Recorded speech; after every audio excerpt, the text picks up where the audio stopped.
ముందుగా వేదిక టీవీ ప్రేక్షకులకు స్వాగతం. వేదిక టీవీ చేపడుతున్న సర్వే ఏదైతే ఉందో అది కేవలం ప్రజల అభిప్రాయాలు మాత్రమే, వేదిక టీవీ అభిప్రాయం కాదు. ఇందులో భాగంగా ఈరోజు సూర్యాపేట జిల్లా చెవెంల మండల్ కూడకూడ విలేజ్ కి రావడం జరిగింది. మరి ఇక్కడ ఉన్నటువంటి ప్రజలతో మాట్లాడి రేవంత్ రెడ్డి గారి పాలన విధానంపై, మరి గతంలో కేసీఆర్ గారి పాలన విధానంపై వాళ్ళ అభిప్రాయం తెలుసుకునే ప్రయత్నం చేద్దాం. రిపోర్టర్ కార్తిక్ గౌడ్, వేదిక టీవీ. నమస్తే సార్.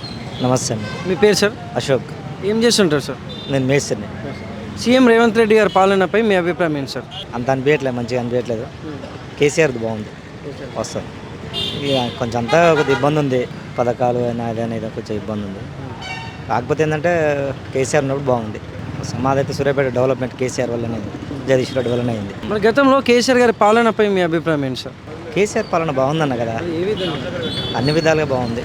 రైతులు బాగుపడ్డారు, మెయిన్ వాటర్ వచ్చింది, రైతు అయితే బాగున్నాడు.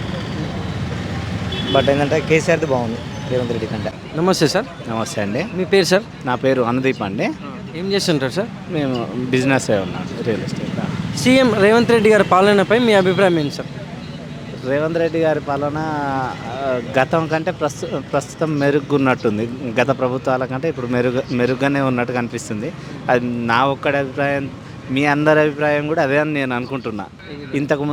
ఇంతకుముందు ఉన్న ఏవైతే పథకాలు ఉన్నాయో అవి కేవలం పెద్దలు, మీరు గతంలో చూసుకుంటే ఏ పథకమైనా సరే పెద్దలు ఎంపీటీసీలు, జడ్పీటీసీలు, లేకపోతే ఎంపీపీలు, వైస్ ఎంపీపీలు లాంటి అక్కడి వరకే చేరేది.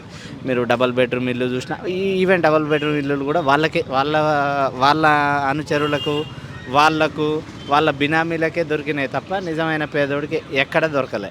ఇప్పుడున్న దాంట్లో రైతు బంధు కానీ, రైతు భరోసా కానీ, లేకపోతే ఇందిరమ్మ ఇళ్ళ కోసం చేసే పథకం కానీ ఏదున్నా పేదవాడికి, నిజమైన పేదవాడికి మాత్రం దొరికే విధంగానే రాష్ట్ర ప్రభుత్వం అట్లాంటి చర్యలు తీసుకుంటుంది.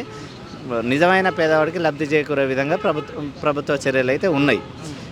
ఇది ఇప్పుడు అందరికి కూడా అవసరం. అది నిజమైన పేదవాడు, డబ్బున్నోడు ఎంతసేపటికి ఇదే రాజకీయాలను అడ్డం పెట్టుకొని పదవులు సంపాదించుకొని, డబ్బు సంపాదించుకొని, ఏ ప్రభుత్వం వస్తే ఆ ప్రభుత్వంలోకి పోయి ఆ డబ్బుని ఈ 10కి ఇంకో 10 కూడా పెట్టుకోవడమే అవుతుంది తప్ప పేదోడికి ఇప్పటిదాకా ఎవరు రాలే. ఇప్పుడున్న రాష్ట్ర ప్రభుత్వంలోనైతే ఇక కొత్తగా వచ్చి ఏదో కొత్తగా పదవులు తీసుకున్న వాళ్ళు కానీ, లేకపోతే ఏదో కొత్తగా ఇప్పటికి పారాషూట్ టైప్లో వచ్చిన వాళ్ళు చాలా రేర్గా ఉన్నారు అని అనుకుంటా. ఒకరిద్దరు ఉంటే ఉండొచ్చేమో తప్ప డైరెక్ట్ వచ్చి ఉన్నోళ్ళు అయితే ఎవరు లేరు అనుకుంటున్నా. మొదటి నుంచి పార్టీ కోసం కష్టపడ్డోళ్ళు, పార్టీల ముందు నడిచిన వాళ్ళనే ఈ రాష్ట్ర ప్రభుత్వం కూడా ముందే ఉంది, నడిపిస్తుంది.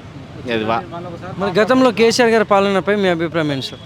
ఇప్పుడు చెప్పినా కదా బ్రదర్, గతంలో కేసీఆర్ గారి పాలనలో డబ్బు ఎవరికైతే ఉన్నదో వాళ్ళకే ప్రధాన ప్రియారిటీ ఉంది. మీరు చూడండి, మొదటి నుంచి కూడా ఉన్న మంత్రులైనా సరే, ఉన్న డీసీసీబీ అయినా, లేకపోతే ఎంపీపీ, జడ్పీటీసీ కింది స్థాయి నుంచి ప్రతి ఒక్క ఎమ్మెల్యే అనుచరులు, ఈ నాయకులకి అన్ని అందినాయి, నిరుపేద ప్రజలకు అందలేదంటారు.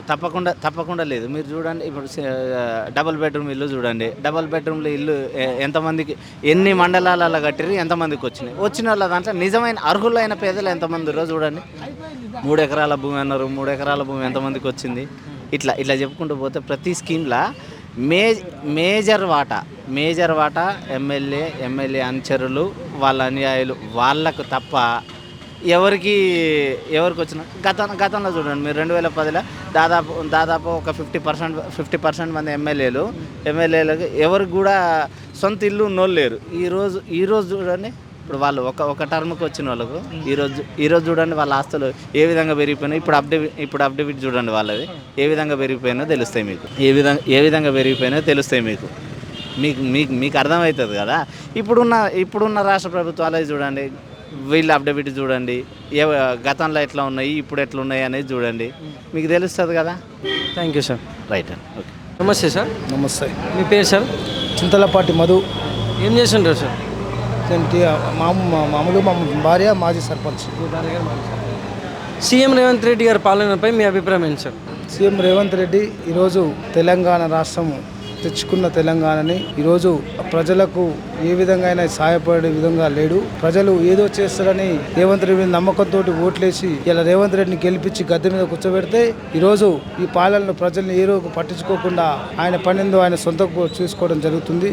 ప్రతి ఒక్కరు కూడా ఈరోజు ప్రతి ఒక్కరు బీద కుటుంబాలకు కానీ ఏదైనా ఈరోజు రైతు బంధు కానీ రైతు భరోసా కానీ కళ్యాణ లక్ష్మి కానీ ప్రతి ఒక్కటి వాళ్ళు ఇచ్చిన 420 హామీలల్లో ఏ ఒక్కటి కూడా ఇంతవరకు నెరవేర్చింది ఏం లేదు. వాళ్ళు చేసింది కూడా ఏం లేదు. ఉచిత బస్సు కూడా పెట్టింది వాళ్ళు పెట్టిన దాంట్లో ఏముంది? ఉచిత బస్సులో వాళ్ళు ఎవరికి లాభం ఉన్నది? ఎవరైనా ప్రతి ఒక్కరు ఆడోళ్ళు కానీ ప్రతి ఒక్కరు పోతున్న బస్సులో చాలా మంది ఎక్కిపోయేటప్పుడు ఏముంది? మగవాళ్ళంతా నిలబడి అక్కడ ఉండాల్సింది. దానివల్ల దేనికి ఉపయోగం లేదు. ఆయన చేసిన ప్రతి ఒక్కటి కూడా దేంట్లో కూడా ఇంతవరకు ఏది కూడా మంచిగా అనిపించట్లేదు. ఆయన చేసిన 6 గ్యారెంటీల్లో కూడా 6 గ్యారెంటీలు కూడా ఏది కూడా ఇంతవరకు అమలైంది కూడా లేదు. ఇంతవరకు కూడా రైతు పైసలు ఇస్తా అన్నాడు. ఆ పైసలు ఒక్క పైసా కూడా ఇంతవరకు వేసిన చేతి కూడా లేదు.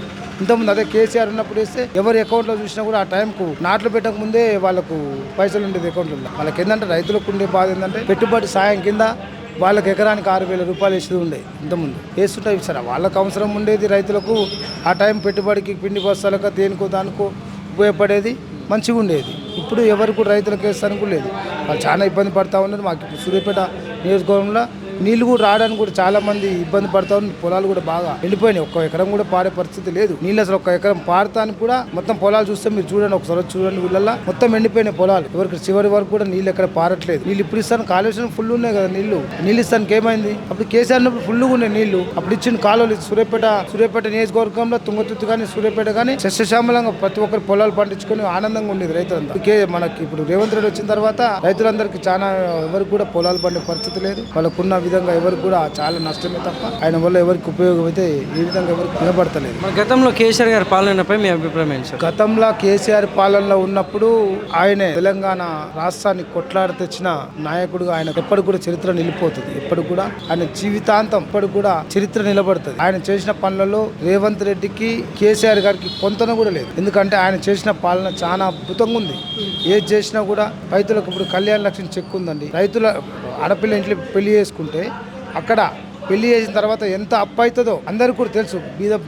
బీద పిల్లల ఇళ్లలో ఉన్నప్పుడు పెళ్లి చేసినప్పుడు ఆ తల్లిదండ్రులకు చాలా వరకు అప్పు సప్పు అవుతుంది. బయట తెచ్చుకొని ఆ పిల్లని ఇంటి నుంచి బయటకు అత్తగారి ఇంటికి పంపించినప్పుడు అప్పు అవుతుంది. అప్పుడు ఆ టైంలో ఏదో కళ్యాణ లక్ష్మి పేరుతో కేసీఆర్ గారు 1,116,000 రూపాయలు ఆ ఇంటికి ఆడబిడ్డకి ఇచ్చేది, చెక్ రూపంలో ఇచ్చేది. అమ్మంటే పెళ్ళైన 15 రోజులకు 20 రోజులకు వచ్చేది. అదేవిధంగా రైతులు చనిపోతే వాళ్ళ కుటుంబాలకు రైతు బీమా అని ఉండేది. దానికి ఏంటంటే ఒక కుటుంబంలో కరెంటు బట్టు పాముతీలు ఈతీలు ఒకటిగా చనిపోతే ఆ కుటుంబానికి 5 లక్షల రూపాయలు దినాల ముందుకే 5 లక్షల రూపాయలు పడేది. ఎందుకంటే ఆ కుటుంబంలో ఒక పెద్ద దిక్కు చనిపోతే ఆ కుటుంబానికి ఆసరగా నేను ఒక 5 లక్షలు ఎవరు అడగలి. ఇవన్నీ కేసీఆర్ గారి మేధావి ఆలోచన విధానాన్ని ఆయన చేసి రైతు ఆ కుటుంబంలో చనిపోతే పెద్ద దిక్కు కోల్పోతే ఆ కుటుంబానికి ఒక 5 లక్షలు ఇస్తే కుటుంబం కొద్దిగా ఆసరగా ఉంటుందని కేసీఆర్ గారు అలాంటి ఆలోచన విధానం పెట్టి ప్రతి ఒక్కరికి కూడా మంచిగా చేసింది. ఇవాళ కాళేశ్వరం నీళ్లు ఉన్నాయి. కాళేశ్వరం నీళ్లు వస్తే ఇక్కడ సూర్యాపేట తుంగతుర్తిలో ఎండాకాలం కూడా వానాకాలం ఉన్నట్టే ఉండేది. చెల్లెల్లో ఫుల్ నీళ్లు ఉండేది.